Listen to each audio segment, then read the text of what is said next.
Hello guys, welcome or welcome back to the channel. So in this video we are going to discuss कि हमें कौन से resources को refer करना चाहिए now that JKSSB ने अपने एग्ज़ाम के पैटर्न को चेंज कर दिया है एंड अगर इंसान को अब इन डेप्थ थरो नॉलेज होगी तो ही वो ये जो भी एग्ज़ाम्स हैं उनको अटेम्प्ट कर सकता है या फिर उनको क्वालिफाई कर सकता है. सो फॉर दैट अब हमें अपनी तैयारी को भी उस तरह से और उस लेवल का पहुंचाना होगा. वी नो दैट ये जो एग्ज़ाम्स हैं ये बड़े AI कोडेड हैं, बहुत AI का हैवी यूज़ हो गया है इन एग्ज़ाम्स में. बट देन अगर वो पूछ रहे हैं तो वो सिलेबस के अंदर से ही पूछ रहे हैं जो भी पूछ रहे हैं.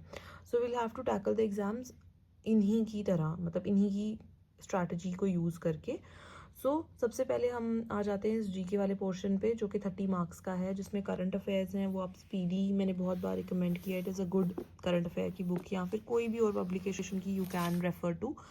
उसके बाद आ जाते हैं हम ये जो बाकी कंपोनेंट्स हैं हम इस बुक से कवर कर सकते हैं. दिस इज़ NCERT की समरी 6 to 12th क्लास की फ्रॉम दिशा पब्लिकेशन. इसमें आप देख सकते हो हिस्ट्री, जोग्राफी, देन ये पॉलिटी, उसके बाद इकोनॉमिक्स, साइंस. अगर एक बार आप इस बुक से गो थ्रू हो जाओगे तो आपको मतलब NCERTs पढ़ने की ज़रूरत नहीं पड़ेगी. But then if you want to then you can download any app in your from your app store. तो वहाँ से आप NCERT की PDFs को डाउनलोड करके you can study from there. Accounts के लिए आई वुड सजेस्ट या तो आप तमिलनाडु बोर्ड की बुक्स ले सकते हो NCERTs, ओके, या फिर आप सिंपली जो हमारे स्टेट में है वो वाली वहाँ से पढ़ सकते हो. क्योंकि अब स्टेटमेंट बेस्ड और MCQ बेस्ड और जैसे ये MCQ कह रही हूँ match the following based and then कितने स्टेटमेंट करेक्ट हैं कितने नहीं हैं, वो सारी तरह के क्वेश्चन पूछे जा रहे हैं. तो उसी तरह से पढ़ना पड़ेगा ना हमें, सो दैट हम उन्नत कर सकें. ठीक है, देन हम आ जाते हैं, you can go for this book as well GK के लिए. मैथ्स इस एग्ज़ाम में क्योंकि 11th-12th बेस्ड है तो आई वुड सजेस्ट कि आप इसमें से ना मतलब चूज़ करो कि आपको कौन से टॉपिक्स हैं जो आपको सही लगते हैं, जो आपको आसान लगते हैं, जो आपको लगते हैं जो डूएबल हैं और जो दूसरे एग्ज़ाम्स में भी कॉमन है, वही आप प्रिपेयर करो. अगर आप नॉन मैथ्स बैकग्राउंड से हो तो आपको ये करना चाहिए. This is my suggestion to you. But if you want to you can do all of those, मतलब ये जितने भी सिलेबस का पार्ट है जैसे सिंपल इंटरेस्ट, कंपाउंड इंटरेस्ट और भी एग्जाम्स में पूछा जाता है. ये परम्यूटेशन एंड कॉम्बिनेशन जो है ये तो नहीं पूछा जाता है, ये तो सीधे 11th-12th का सिलेबस है. देन लीनियर इक्वेशन कर सकते हो, सेट कर सकते हो. उसके बाद मैट्रिसेस एंड डिटर्मिनेंट भी 11th-12th का ही सब्जेक्ट है.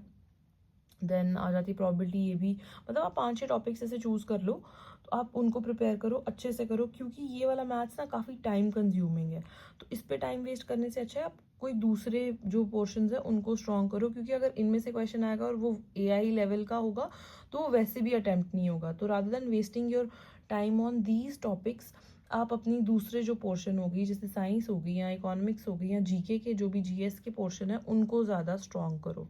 देन स्टैट्स जो है वो यूट्यूब पे आपको आराम से वीडियोस मिल जाएंगी जो प्रीवियस ईयर या प्रीवियस जो FAA का एग्ज़ाम या PA का एग्ज़ाम हुआ था ना, तो उसके लिए इस बिल्कुल बड़ी मतलब जितनी भी जो भी पुरानी जो भी स्ट्रैटेजीज़ या पुरानी जो भी पढ़ाई है ना वो तो यहाँ काम ही नहीं कर रही है.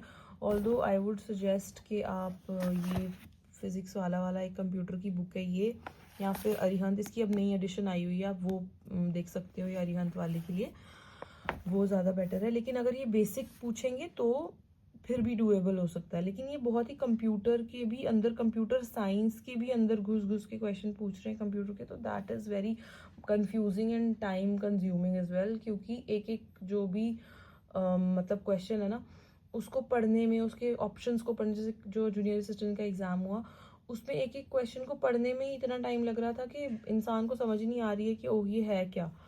तो अगर तो बेसिक आएगा तो यहाँ से हो जाएगा. बट अगर बेसिक नहीं हुआ और बहुत इस तरह के सवाल हुए तो मतलब वो तो बस फिर एग्ज़ाम पे ही डिपेंड करेगा. उसके बाद आ जाते हैं हम इंग्लिश पे. तो इंग्लिश के लिए अपने बेसिक्स जितने भी स्ट्रॉन्ग होंगे वही चलेंगे. देन एक ब्लैक बुक आती है, उससे आप अपने जितने भी वोकैब है वो कर सकते हो. और जो इंग्लिश के रूल्स हैं ये तो किसी भी बेसिक इंग्लिश की बुक से हो जाएंगे. अगर यूट्यूब से करना है तो भी बहुत सेंटर बेस्ड टीचर्स हैं, जैसे वो रानी मैम हो गई और भी हैं नीतू